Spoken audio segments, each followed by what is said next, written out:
So this is Claude Monet, a renowned impressionist painter from the 19th century whose works were admired by many. Yet Monet is a renowned perfectionist. Most of his life was focused on putting out great work, and some could even say that he was obsessive. Right before one of his exhibitions in 1908, he destroyed his would-be paintings with a knife because he felt that they weren't up to his standards. Despite a sad exhibition and an audience excited to see Monet's work, he would rather destroy the paintings than have others admire work he felt was substandard. And this idea of being imperfect followed Monet through his life despite successes as a painter. He's even been cited as saying, "My life has been nothing but a failure, and all that's left for me to do is destroy my paintings before I disappear." So Monet's story is definitely an extreme example of perfectionism in action, but I think it's something a lot of people can relate to. Even today, the desire to be perfect and to strive to put out perfect work is something that's really poignant and something that a lot of people might be struggling with. I know that I struggle with my own perfectionism on a daily basis. I mean, I'm the guy who wants to put out perfect work, always develop myself, wants to achieve more constantly, but I'm also the guy who will get very upset when I write even a single typo in an email, or I'll question my worth as an employee when I make the slightest mistake, and I don't live up to these crazy ideals that I built up for myself. And to a certain degree, I think it's something we all struggle with. The idea that wanting to be perfect is good, that putting out perfect quality work is something that's worth striving for. And some might argue that Monet's strive to perfection is actually what contributed a lot to his success, but it's also what made his life very challenging. It caused problems in his relationships, in himself, and his mental health, that he really struggled with this idea of being an imperfect person throughout his whole life and his career. And so we spend time and we worry about our person and our work being perfect, like as if making mistakes diminishes us, or as if being flawed humans just like everyone else is somehow a bad thing. And we've all heard about how self-proclaiming ourselves to be perfectionists is a humble brag to the classic interview question of what's your biggest weakness, because as a society we view that being perfect is something that's worth striving for. So self-declaring yourself as a perfectionist and wanting things to be perfect and neat and excellent can never be a bad thing. It can't be a weakness, yet it is. So hey guys, welcome back to the channel. My name's Andrew. I'm a doctoral psychology student at the University of Quebec in Montreal. And so today, because I've been struggling with my own perfectionistic tendencies, I wanted to share my 4 favorite tips on how I help overcome my own perfectionism in the hopes that it can help you overcome your own perfectionism. My own experience with perfectionism and the overall scientific literature have really shown that perfectionism can really impede your life and have a very negative effect over your well-being in the long run. Everything seems to point to perfectionism being something that is detrimental to our lives. So what is perfectionism and how do you know if you're a perfectionist yourself? Well, Ocampo and colleagues published a 2017 paper where they reviewed recent research on perfectionism and concluded that perfectionism is understood currently as 2 different factors or dimensions, if you will. So you have perfectionistic strivings and you have perfectionistic concerns. So perfectionistic strivings is setting really high standards for yourself. You want to succeed, you want your work to be good, so for lack of a better word, you strive for perfectionism. Perfectionistic concerns, on the other hand, focus on the internalized feelings of inadequacy in action. So you're very concerned about your own mistakes, you doubt your own actions, you're very cautious about the work that you put out, and you expect society to kind of expect perfection from you, so that's what you want to put out into the world. You're really afraid of failure, especially in the face of what others might think. So now, I don't think we ever fit neatly into either one of these dimensions. I don't think we're ever just perfectionistic strivers or just perfectionistic concerners. I think that we fall on a kind of continuum of perfectionism where at times we do strive for perfectionism, but we're also concerned about not meeting our own unreal objectives, unreal standards, and what others might think if we put out subpar work. So when I look at my own perfectionism, for example, I'll be the guy who on a project will want to only put out the highest quality content. So I do strive for that perfectionism, but it's also often camouflaged under a fear of shame, a fear of judgment, a fear of what others people might think or say if I were to make a mistake, if I were to put out quality of work that is substandard to my own set of ideals. And the crazy thing is that I've come to realize is that I actually expect others to put out the same quality of work as I do, despite knowing that I set extremely high standards for myself, and most of the time I'm incapable of meeting these crazy standards. I'll still expect others to match my quality and flawlessness in my work, despite knowing that it's absolutely ridiculous to expect anyone to meet that level of flawlessness. And when I don't meet my own standards, or when others don't meet my standards, I feel a tinge of shame, a tinge of why can't I meet my unrealistic standards? What is wrong with me?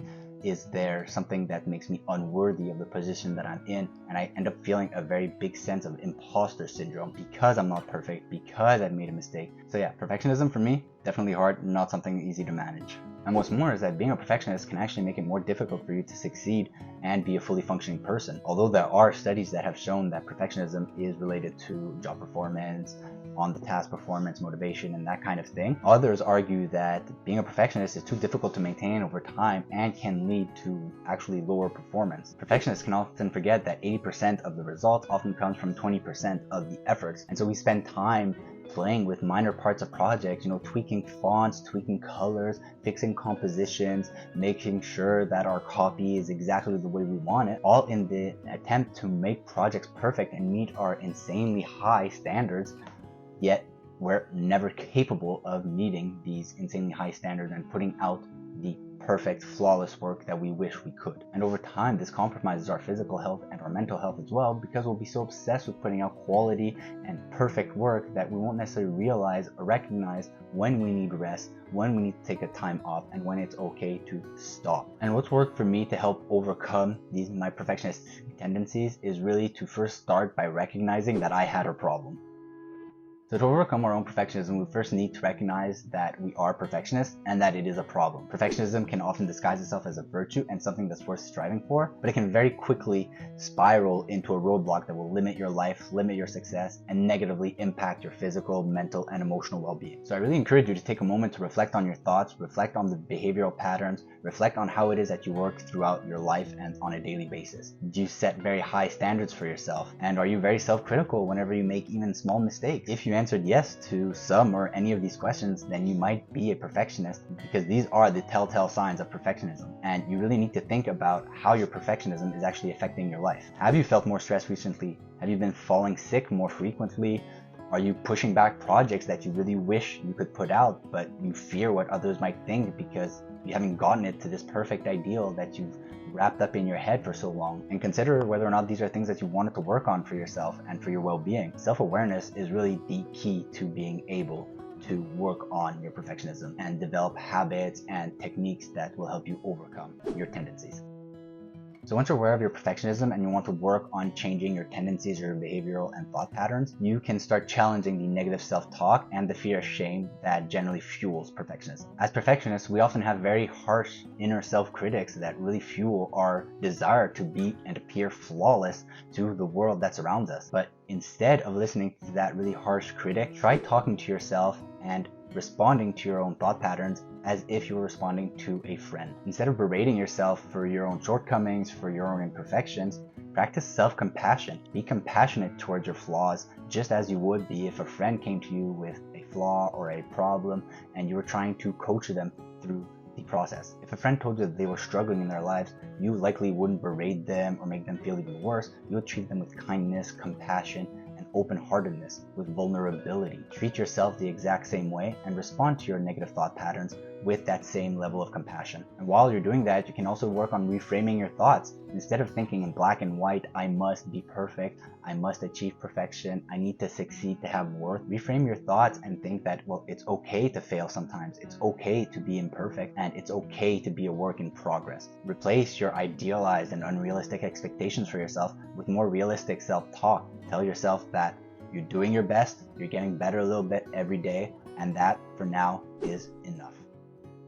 My third piece of advice is to embrace mistakes as an integral part of learning and an integral part of life. We're all human, we all make mistakes, and making mistakes is an integral part of learning and an integral part of success. Yet perfectionism makes us think that making a mistake is an end-all deal, that if we make even the slightest mistake, that we're less, that we aren't capable, that we're an imposter in our roles. So instead, shift your perspective. Understand that making mistakes is an integral part of learning. Take Jeremy Uelsman, for example, a professor at the University of Florida. He took his photography class and separated them into two groups. Now, in the first group, he told them that they would be graded solely on the quantity of work that they produced by the end of the semester. So for example, 100 pictures taken would equal an A, 80 pictures taken would equal a B, so on and so forth. The second group were told that they would spend the entire semester working on a single picture and that they needed that picture to be as perfect as possible. They would be graded on the quality of that picture. And to the professor's surprise, by the end of the semester, The students with the best quality pictures were actually from the first group. And that's because the students weren't initially worried about the quality of their work. They were focused on getting out as much quantity as possible to get the best grade. And in doing that, they made a bunch of mistakes that they learned from and developed and built on their skills throughout the entire semester. And I think that what we can take away from this story is that it's okay to put ourselves in a learning situation. It's okay to be bad at something initially, but to learn from our mistakes, analyze our mistakes, and build on them. That we don't need to strive for perfection, and that doing a lot of things imperfectly can actually lead to greater performance and success in the long term. Because it's in those small moments of vulnerability that we give ourselves the opportunity to gain feedback and to learn from what we did wrong so that we can grow and evolve. And my final tip is to simply set realistic expectations for yourself. You can, for example, work on setting SMART objectives. So SMART objectives are specific, they're measurable, they're achievable, they're relevant, and importantly, they are time-bound. So for example, when I first set out to do this YouTube channel, I had this unreal expectation that I'd be able to do my doctoral studies, publish 2 videos a week, including 1 short, work on my newsletter, work on my website, work on my research, and all of these things. And very quickly, I was setting myself up for disaster. I started getting very stressed, very overwhelmed, and it was very unsustainable over time. And so instead, I looked at my available time in a week and I asked myself, what is a SMART objective that I can set in terms of my YouTube channel? Where is my time going? How can I leverage my time so that I can achieve everything that I need without needing it to be 100% perfect at every milestone? And so for me, that meant that I had to give up on my idea of being perfect and had to give up my idea of setting these unrealistic expectations and just focus on what was more possible for me at the moment. What was the SMART approach?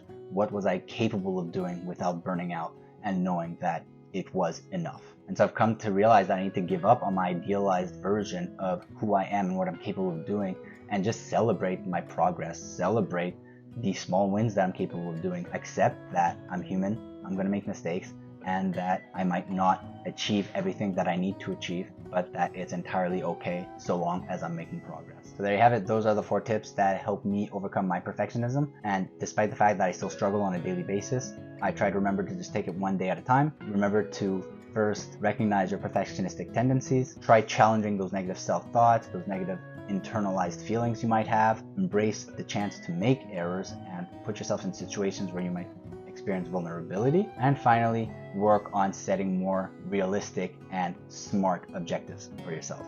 Anyways, if you found this video useful, consider giving it a thumbs up and subscribing down below for more similar content. I also have my Mindful Monday newsletter where every Monday I'll share actionable tips that help you be more mindful, productive, and achieve your goals. So if you're interested in that, the link is down below to sign up. And as always, I'd love to hear from you, so comment down below to share your experience with perfectionism. And I'd love to hear if you have any additional tips that have helped you overcome your own perfectionism, because I think that together we can definitely learn and become more wholesome and more productive people. But yeah, that's it for me, and thanks for watching, and I'll catch you guys in the next videos. Cheers!